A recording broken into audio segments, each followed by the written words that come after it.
domestic perspective of the issues that were raised there, the crisis of capitalism and solidarity among workers the world over. I'm joined here in the studio by Mr. Tyotyo James, who is the first Vice President of the Congress of South African Trade Unions. The crisis of capitalism, the question is whether Cosatu is ready and willing to actually seize the moment. Yes, Vuyo, we are ready to seize the moment. The crisis of capitalism has been with all countries that are capitalist in the mode of their production. So it's not something new, but we are grappling with new dimensions of this crisis. But what do you mean exactly when you talk about the crisis of capitalism? What exactly is that? One, the crisis of capitalism is that whilst those who own means of production are accumulating more, the vast majority of the citizens of the world are poorer and poorer. And it is a crisis in the sense that it is not able to address the basic needs of the people as a whole. In that way, it presents a crisis because it presents people who are challenging it every day, who want to see the status quo change. I think we have a bit of a problem with the microphone there while they are busy trying to fix that fallen microphone. Well, we are indeed live from the Congress of South African Trade Unions Elective Congress here at Galaga Estates, and that is where we will be over the next few 3 or so days. As you can see there, slowly but surely members are filling up the hall. Proceedings are expected to get underway in the next 40-45 minutes. That's if the delegates that are still outstanding, some of them are outside getting off the buses. As soon as they get into that hall, proceedings will indeed get underway. Mr. James, if I may come back to you. The question then is whether the reason I was asking whether you are willing and able to actually seize the moment was if one looks at the issue of labor brokers, you haven't made much progress.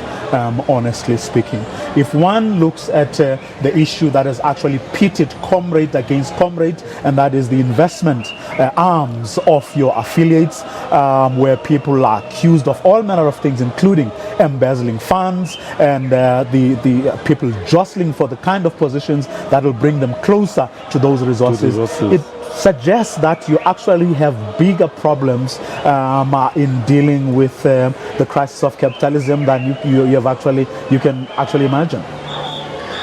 Well, in that sense, yes. Fortunately, we are not hiding what you are raising as Cosatu. It is there in our secretariat report. The misuse of funds, particularly the investment monies, where leaders are enriching themselves. We are raising that issue in the Secretariat report. We want this Congress to deal with that matter because it cannot be us, workers, who are caught with the hands in the cookie jar. It cannot be us. Now add to that, you have lost your biggest affiliate, you've lost your general secretary, and the other unions that believe that those cases were handled badly are not in particularly good shape either.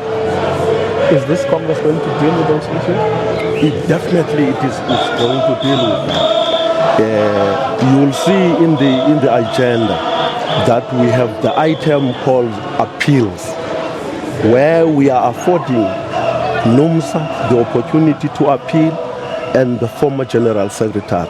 Of course, they have announced in the media that they will not pursue their appeals any longer.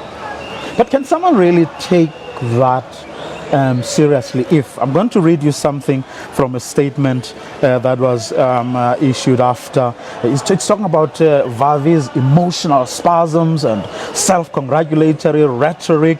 the self-coronated Napoleon of the working class, his usual self-advertising and political striptease. That's like the kind of language we haven't heard from Cosatu, and it suggests, I mean, certainly to someone like me who doesn't know what discussions may have gone behind closed doors, it suggests that none of you seem to be interested in actually confronting the reality of where things are, and no one seems to be interested in the unity that is supposed to be the theme of this very Congress. That statement was issued by Cosatu in response to what the former General Secretary, Comrade Zwelinzima Mavavi, was saying.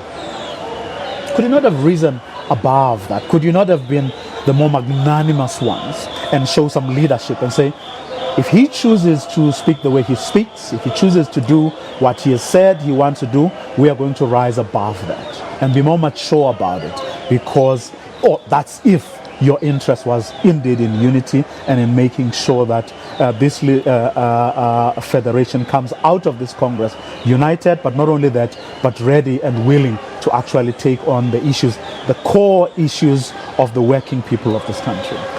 Those two have defined themselves out of the federation.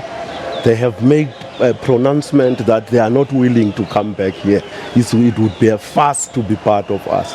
Well, if that is their choice, we welcome that, because nobody is forced to belong to Cosatu. We organize people, but if people choose to be outside, that's their choice.